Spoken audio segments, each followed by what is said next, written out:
This is the corner where all the trees were downed in the storm, and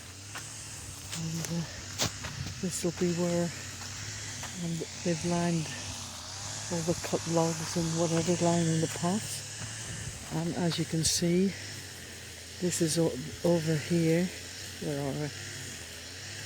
Over here are all the trees on the other side of the neighbour's property. But sorry, this isn't. I can't actually see what I'm seeing. But they've got all these trunks, and somehow we've got to tidy up this area. But as I said, I've got 50 little natives to start. We'll just try and tidy up the area, and I'm waiting for tree guards and bamboo stakes to be delivered. But as you can see, this is going to be a job and a half to do.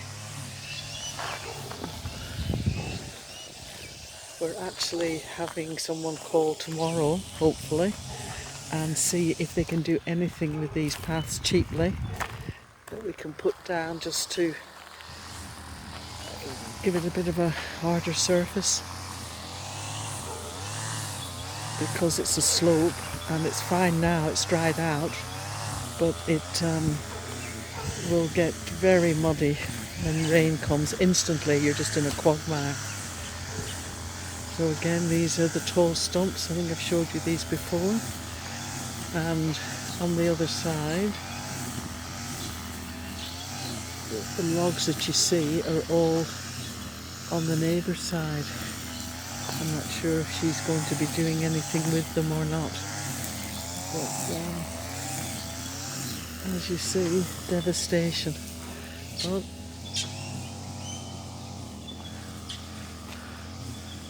one task at a time. And as I said, I've got some plants that I will be planting, so hopefully we'll make an improvement slowly.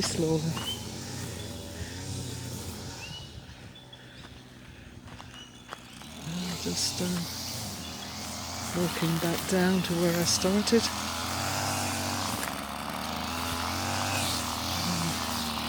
There's one constant in this property, strimming, although we do try and not take too much away, as we want it for the natives, but you've got to balance it off with the native wildlife and coming into bushfire season. So you've got to just do it judiciously, so still allow wildlife habitat, but to keep the bushfires at bay.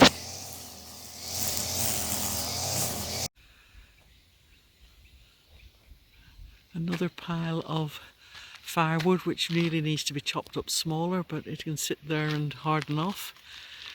We may not be here when that's hardened off enough. We're certainly not volunteering to do it. And this is the path going from the other directions if you're coming up from the front gate. And we've just lined this with the chopped logs, and I've transplanted some of the strappy plants around the place. And then these are my, here we start here.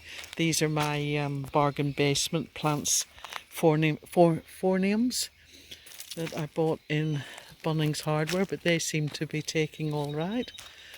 There's one of these. There's Tough as Old Boots, the New Zealand plants. So there's Tough as Old Boots. But you can see where I was walking down before. I'm coming in from the opposite direction. And again, this was the other end of where the huge tree fell and took out all the camellias. I'm just coming back now up towards the house, but these poor plants, but I've trimmed them, and hopefully, you never know, they may come all good. And I put some agapanthus here just at this edge, and we've just cleared this. The whippersnipping just went round there to define these strappy plants.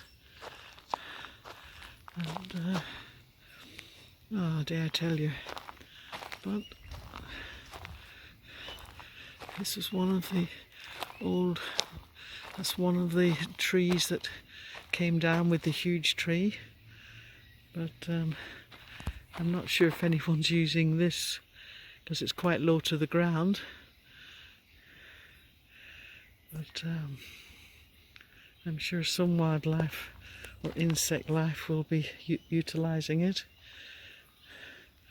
But you can see this was a huge tree that came down but has been just left in the gully in the Land for Wildlife area. And again, this is where I showed you, I was here before and showed you the mulch and what we did today. And so let's tidy up, just a bit of a tidy up, and again back to the house.